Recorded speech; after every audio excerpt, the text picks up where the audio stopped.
Okay, so the best drill for over the top, okay, I would say that I like to add a little context to that, okay? Over the top of what?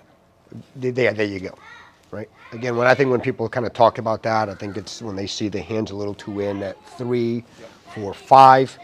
But again, at 5, you still might be at a nice spot in terms of the color codes. We'll leave that to ourselves.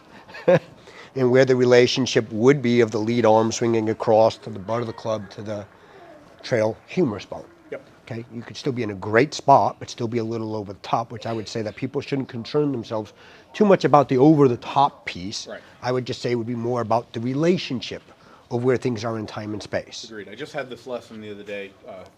Tour player's caddy Yep. brought his private client in, and we got him on gears just Thursday. Yep.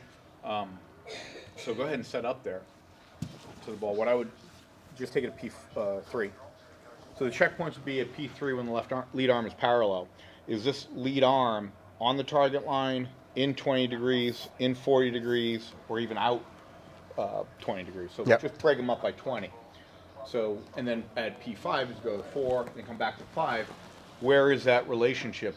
Is it again 20 degrees in? Or is it 0? Is it outside the baseline? So an over the top could be classified as 40 degrees in at 3, 20 degrees in at 5. Yeah, but as long he's as still the relationships are under, still, yeah, it's fine. he's not out Yeah, yeah. and across. The problem world is when it's when you're out 20 degrees Yes. or on the baseline. You need to have some depth so that at P5, whatever amount of inwardness that the butt end is, how many degrees that is, as you come through to P9, the lead arm, the trail arm, is the same amount. Now you've got a circle. Yes. So that's important. That's piece. the important part. So if the player is a little bit in at 3, on at 5, and on the number at Then you're looking 9, at relationships. So then you'd be looking at if he's in at 3, on at 5. Yeah. If he's off at 9, you're making the adjustment to 9. You're not adjusting from 3 to 5. Correct. It's about trying to understand, like, okay, you move a certain way in the backswing, then you make the right adjustment, and then where is things getting a little whacked out again? Yeah. And then that's what you start to chase versus like, oh my God, you're over the top or you're too in, right?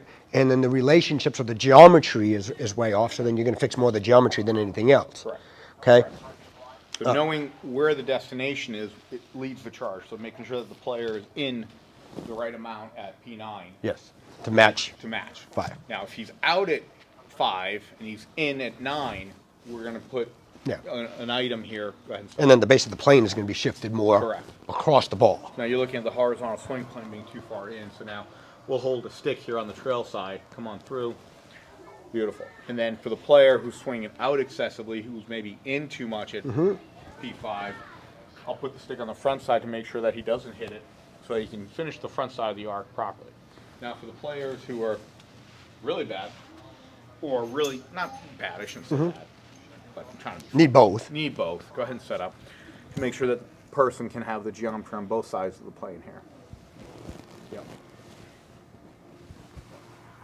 So we want to have some geometry here that's manageable. So do I care if the player is a little bit different at P3? Yeah. If he's a little out or a little in? Yeah, not that big of a deal. Jim Furyk doesn't have to give a single dollar back. No. Because he was out at 3, And then he but he loaded was it. in at 5 and he was in at 9. Yeah, And they yet everybody matched. says, "Oh, he looked weird." Yeah. Well, okay, so did Miller Barber. The guy was a ball striking machine. But I think when you understand, if you have a system and a process and understand how to look at things, then you understand what would work and what wouldn't work with somebody, then you can adjust accordingly. Now, if I have to hit a massive pull slice, Yeah. I'm actually but- going to use that to my advantage to make sure my left arm's out at Yeah, but 5. that you're not going to go teach that as a stock pattern. So if it's any kind of specialty shot, then that all rules are still applying. I like specialty shots. You know, but you're not going to go teach that as a stock pattern. You know, it's funny, on the Champions Tour, I pull that out quite a bit more because I'm pretty good at the stock. I would agree there. But no, to your basic... So like, no. I like the swing plates, right? Which is the bases with the sticks. Yes, they are. They're wonderful. So let me switch this way, right? And then you can kind of get right there in front of me, just so people can see from this view, or maybe this way, right? So you stand there. Where would you put the stick? How far away Oh, from the I shoulder? want you to face the camera. Face the camera? Okay. Yeah. Yeah. So So So on the let's lead focus on the, shoulder- yeah, lead shoulder. Yeah, on the lead shoulder, I'd go about 6 inches. Yep. And then you'd be thinking just a little bit below the top of the shoulder, or depending. I would take the lie angle of the stick of the club. Yep, And just transpose it here. yep. In relation to the ground. Yep. In about 6 inches. Right. I wouldn't set the angle different than the lie angle. Yeah, so you'd want the lie angle of the ground. The club that I'm using in that one be about the same. Yep. So the lie angle that's set up here, I would just transport Up this into the sky. Yeah. And put it 6 inches. Yep, 6 and then- inches in front. There you go. And it'd be the same thing in the backside. Same with the trail Yeah. side. So if you go down the line now, do the same thing. Right. So I'm taking the lie angle. I'm just transporting it up here.